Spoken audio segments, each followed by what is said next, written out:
नमस्कार दोस्तों, मैं आपकी दोस्त भाषा। ग्राउंड रिपोर्ट बिहार से। बिहार चुनाव, डुमरांव विधानसभा, चौगाई गांव। लाख टके का सवाल जो पटना से लेकर डुमरांव तक हर जगह लोगों के दिमाग में है कि नीतीश कुमार ने और मोदी जी ने, यानी नरेंद्र और नीतीश भाई भाई ने, जो 1 करोड़ 21 लाख महिलाओं को 10-10 हजार रुपए डाले हैं, क्या यह एक गेम चेंजर होगा? क्या नीतीश सरकार के खिलाफ जो गुस्सा है और खास तौर से महिलाओं का गुस्सा है, उसे नीतीश कुमार इस तरह से मैनेज कर पाएंगे? यह एक बड़ा सवाल है। 10,000 रुपया से महिला कोई नहीं खुश है। अपना वोट के लिए दे रहा है, महिला के लिए नहीं दे रहा है। तो 10,000 देंगे तब नीतीश जी के ना वोट दीजिएगा? नीतीश का देंगे वोट। और इसके पक्ष और विपक्ष में लोग बोलते हुए साफ साफ दिखाई देते हैं। खदेड़ेंगे हम लोग गाँव से नीतीश कुमार को खदेड़ेंगे, उनका कचकर्ता का भी झाड़ू लेकर तगड़ेंगे। महिलाओं को दे रहे 10,000 रुपया। नहीं, 10 हमको रुपया नहीं चाहिए।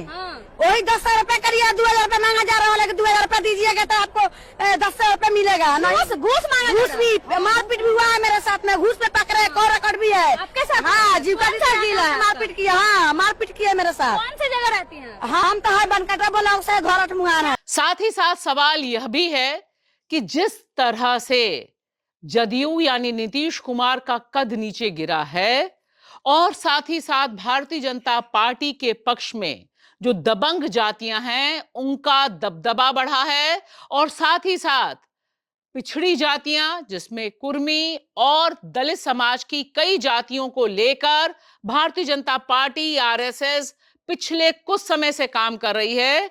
क्या वह इस समय एनडीए को बढ़त देगी?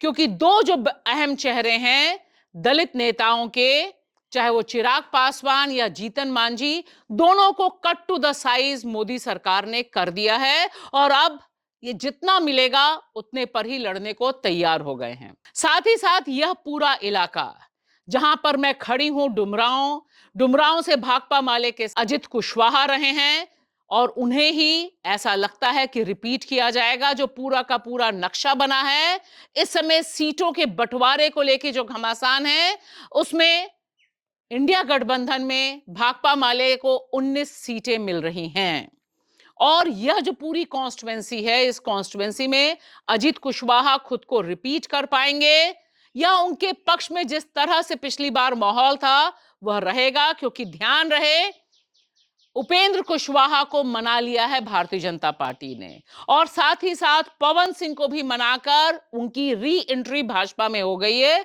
और ये दोनों ही फैक्टर्स जाति के लिहाज से भी और अपने तरह से वोटों को मूव कराने के लिहाज से भी काफी इंपॉर्टेंट शाहबाद के इस पूरे इलाके में माने जाते हैं। महिला मतदाताओं को रिझाने से लेकर जातिगत समीकरण और सबसे ऊपर हिंदू मुसलमान करने में किस तरह से भारतीय जनता पार्टी सफल होगी, उससे भी बड़ा सवाल है कि विपक्ष अपनी जमीन को कितनी मजबूती से पकड़े रहेगा और एक सुशासन देने की गारंटी जहां सर फुटअव्वल ना हो उसकी कितनी गारंटी दे पाएगा। क्योंकि फिलहाल सिर्फ एक एजेंडा है जो एनडीए के पास इंडिया के खिलाफ है और वह है लालू जी, यानी 20 साल पहले का जंगल राज। कहीं भी जाइए भारतीय जनता पार्टी के लोगों के पास सिर्फ और सिर्फ यही है कि हम उस राज को नहीं चाहते, जबकि जो युवा हैं वह खुलकर बोल रहे हैं कि उन्हें इस सरकार से कोई उम्मीद नहीं है।